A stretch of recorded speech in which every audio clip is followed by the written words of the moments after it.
Bonjour Christophe Nicot. Bonjour. Vous dirigez l'agence Madeli, l'agence du développement économique, de l'export et de l'innovation dans la nouvelle région, LRMP. Oui. C'est une agence qui est née il y a un an maintenant, Oui. de la fusion de deux anciennes agences.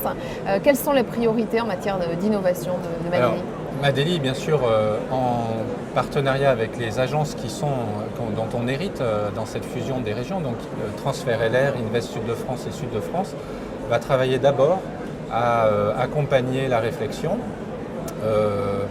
la réorganisation et in fine l'accompagnement des entreprises dans ce nouveau contexte territorial. Ça, c'est notre première priorité. Une agence dans l'ex-territoire Midi-Pyrénées, trois dans l'ex-territoire voilà, et les quatre qui vont se coordonner. On va travailler cette année en attendant qu'un schéma soit proposé par les élus, mais d'ores et déjà, on collabore pour être capable d'accompagner l'ensemble des acteurs économiques dans ce nouveau territoire qui présente plein de nouvelles possibilités. Et d'ailleurs Midinov aujourd'hui est déjà l'illustration de toutes ces nouvelles possibilités, toutes ces nouvelles combinaisons qui sont maintenant proposées à notre écosystème d'entreprises, de start-up, etc. Ça veut dire que ces agences à terme devraient être fusionnées, spécialisées? De quelle façon les choses peuvent se passer? On ne sait pas encore. La décision, la proposition qui sera faite va beaucoup dépendre des réflexions qui vont être menées cette année. Donc le fameux schéma régional de développement économique, par exemple, où là l'ensemble des acteurs sont bien entendu invités à venir contribuer, proposer, puisque c'est de ce nouveau schéma que sortira la nouvelle organisation et peut-être la fusion, peut-être pas la fusion des différentes agences de développement économique du territoire. Donc c'est un chantier qui va se dérouler finalement tout au long de cette année. Tout au long de cette année. C'est une année extrêmement importante. Les priorités alors concernant l'innovation. La première, la nouvelle région. La deuxième, bien sûr, c'est booster, continuer le travail, puisque c'est pas parce qu'on est dans une année de transition qu'il faut s'arrêter, c'est les outils qui existaient continuent. Donc on poursuit l'accompagnement sur l'innovation, sur le développement et sur l'export des entreprises de notre territoire. En utilisant maintenant, on a deux types de chéquiers, on va essayer d'utiliser au mieux ces deux nouveaux chéquiers.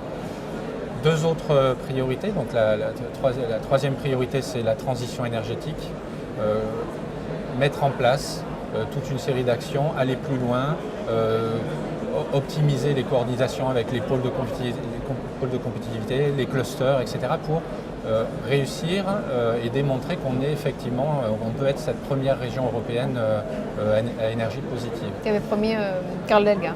Qui a promis Carole Delga encore récemment d'ailleurs lors des vœux. Le quatrième axe, c'est la transition numérique. On est une région du numérique, on est une numérique vallée en puissance avec des acteurs de l'IoT, la cybersécu, etc. Énormément de sujets qui sont en train de se structurer et de montrer toute leur puissance de feu et d'action. On va poursuivre cette structuration et cet accompagnement.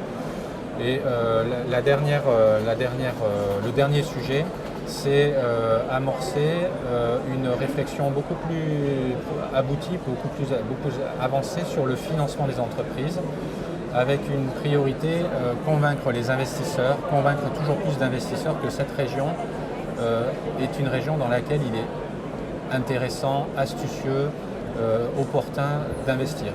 On a besoin d'aller chercher plus d'acteurs de haut bilan.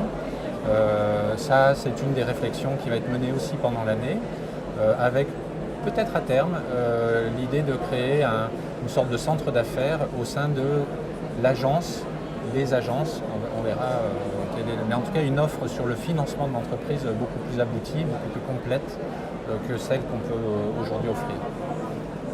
Merci Christophe Nicot. Merci à vous.